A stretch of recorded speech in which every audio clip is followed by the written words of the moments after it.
कल हमने बात की थी मलासन के बारे में। इस प्रकार मलासन में बैठकर अपने हाथों की स्थिति इस प्रकार से और रीढ़ की हड्डी बिल्कुल सीधी, ये आपका हो गया मलासन। आज हम बात करेंगे पवन मुक्त आसन के बारे में। जैसे कि इसके नाम से ही पता चल जाता है, ये पवन को मुक्त करने वाला आसन है। पवन मुक्त आसन, इस आसन से आपकी गैस की प्रॉब्लम दूर होती है, इंडाइजेशन की प्रॉब्लम दूर होती है, कब्ज की प्रॉब्लम दूर होती है। और इसको जो करने की विधि है वो मैं आपको बता रहा हूं।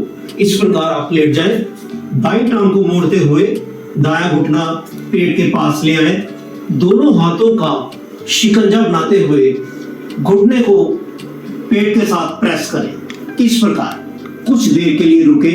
अब धीरे धीरे श्वास छोड़ते हुए दाएं घुटने को नाक लगाएं।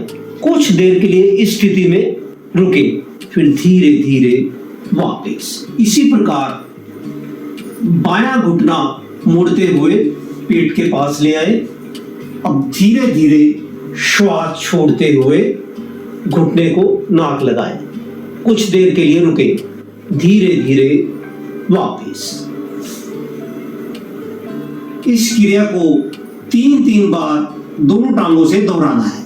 इसी प्रकार दाएं टांग को मोड़ते हुए दायां घुटना पेट के पास ले आए, घुटने का प्रेशर पेट के ऊपर, कुछ देर के लिए रुकें। अब धीरे धीरे श्वास छोड़ते हुए घुटने को नाक लगाएं, वापस।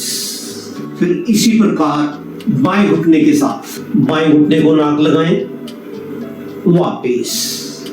दोनों टांगों के साथ 3-3 बार इस क्रिया को दोहराना है। अब दोनों टांगों के साथ अपनी टांगों को घुटनों से मोड़ते हुए इस प्रकार पेट के पास ले आए, कुछ देर के लिए रुके।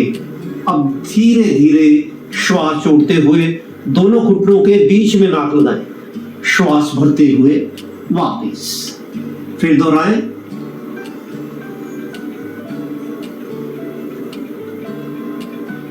धीरे धीरे वापस। अब आगे पीछे रोल करेंगे, आगे पीछे रोल करेंगे। पीछे से सिर, आगे से पैर आसन के साथ लगाएंगे।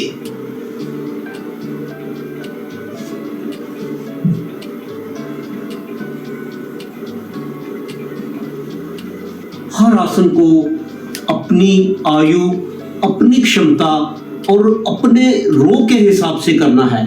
और हर आसन करने के बाद शव आसन में इस प्रकार लेटना है। शरीर को ढीला छोड़ दे, जीभ तालू के साथ, आंखें बंद, ध्यान श्वासों के ऊपर, उखड़े श्वासों को शांत करें। कल मैं फिर एक नए आसन के साथ, नई जानकारी के साथ आपके सामने उपस्थित हूँ।